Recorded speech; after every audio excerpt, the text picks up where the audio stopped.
जय हिंद दोस्तों, मैं हूं राकेश फौजी। दोस्तों, दिल्ली पुलिस एचसीएम की 2022 की अभी भर्ती आने वाली है, यानी कि फॉर्म अभी भरने शुरू हो जाएंगे। जो जवान एचसीएम की तैयारी कर रहे हैं, चाहे वो किसी भी फोर्स के एचसीएम की तैयारी कर रहे हैं या दिल्ली पुलिस एचसीएम की तैयारी कर रहे हैं, यानी कि जिनकी टाइपिंग स्पीड अच्छी है, तो अदर फोर्स से दिल्ली पुलिस एचसीएम की जो जॉब है वो बेस्ट है। क्योंकि दिल्ली पुलिस के अंदर आपको जो नौकरी मिलेगी वो सिर्फ दिल्ली के अंदर ही आपको रहना है। और इसके अलावा जो जो वर्क है वो तो आपको पता है ऑफिशियल वर्क होता है एचसीएम का। तो आज के वीडियो में हम बात करने वाले हैं जो दिल्ली पुलिस के अंदर जो एचसीएम से जो जवान भर्ती हो जाएगा, भर्ती होने के बाद उसको कितनी सैलरी मिलती है, कौन कौन से अलाउंसेज मिलते हैं, किस प्रकार से अदर फोर्स वगैरह से दिल्ली पुलिस एचसीएम की जो सैलरी होती है वो ज़्यादा बनती है। तो इस वीडियो के माध्यम से आपको पूरी जानकारी मिलने वाली है। अगर आप चैनल पर पहली बार आए हैं तो चैनल को सब्सक्राइब जरूर कर लीजिएगा, वीडियो को लाइक नहीं किया तो लाइक जरूर कर लें। दोस्तों, दिल्ली पुलिस एचसीएम की अगर हम सैलरी की बात करें तो जो सेंट्रल गवर्नमेंट के जो कर्मचारी होते हैं उनकी जो सैलरी पे मैट्रिक्स होता है, सेम दिल्ली पुलिस के अंदर भी सेम पे मैट्रिक्स होता है। तो जो एचसीएम की जो बेसिक पे होती है वो 25,500 से शुरू होती है।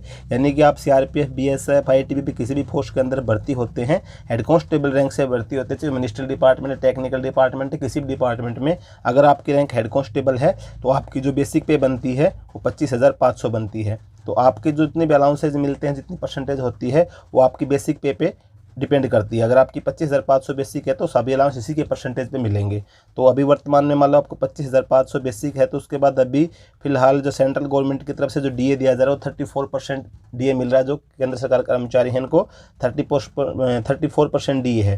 तो आपको 25,500 पे 34% जब डीए मिलता है तो आपका ये डीए बन जाता है 8,670 रुपये।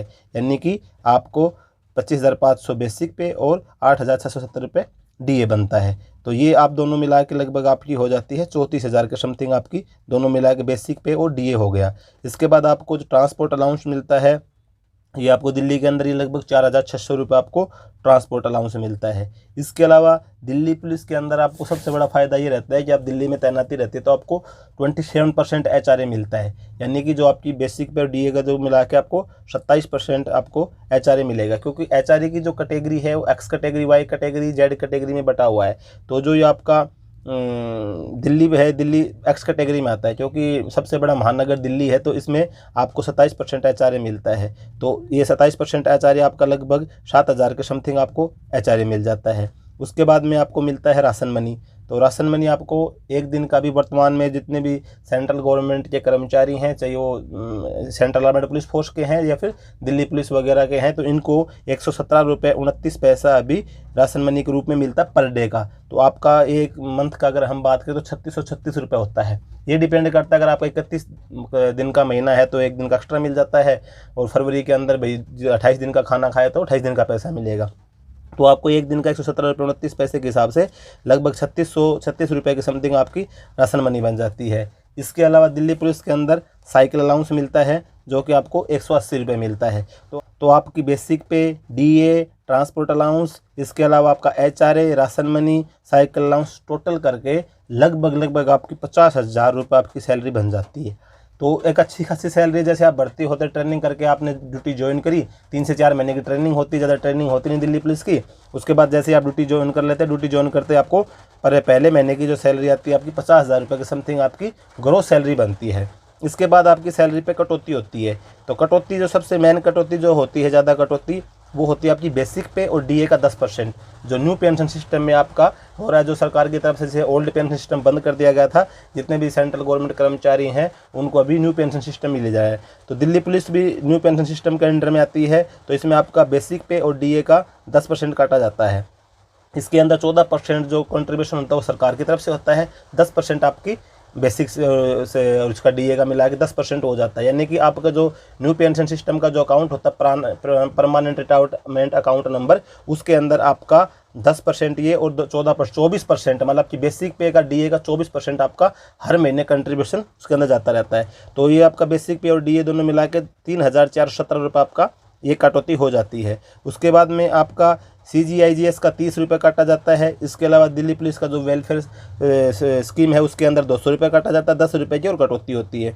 तो ऐसे करके लगभग आपकी 3700 रुपये के समथिंग ये कटौती हो जाती है। तो फिर भी आपकी अगर ओवरऑल देखा जाए तो 45,000 से अबव आपकी सैलरी बन जाती है जैसे आप भर्ती होते हैं।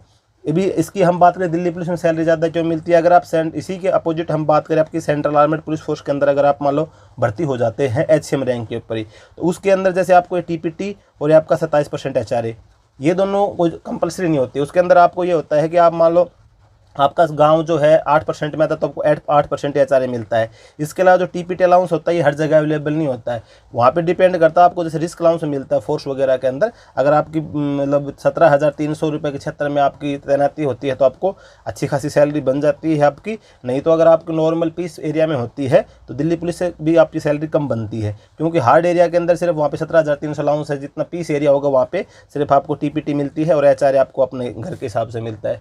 तो दिल्ली पुलिस के अंदर ये आपकी परमानेंट लगी बंदी सैलरी रहती है कि आपको 27% HRA और TPT आपको मिलती है, बेसिक पे DA वगैरह है सब आपका, और दिल्ली के अंदर आपकी तैनाती रहती है।